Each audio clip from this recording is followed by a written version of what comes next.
Halos lumipad ang dalawang grupo ng mga lalaking ito sa Gapan, Nueva Ecija. Takbo lang, Bok! Takbo! Side step ka, boy, ah!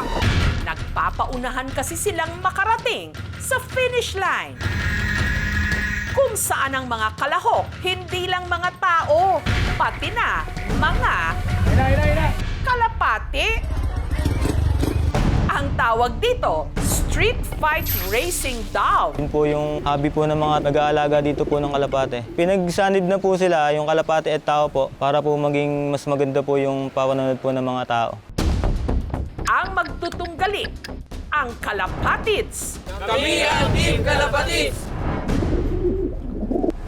At Introbirds. Kami ang Introverts! Ang mga magsisilbi nilang racetrack, ang mga kalsada at eskinita sa barangay Pambuan.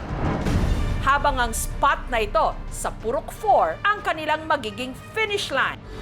Bawat grupo may starting location na 750 meters ang layo mula sa finish line.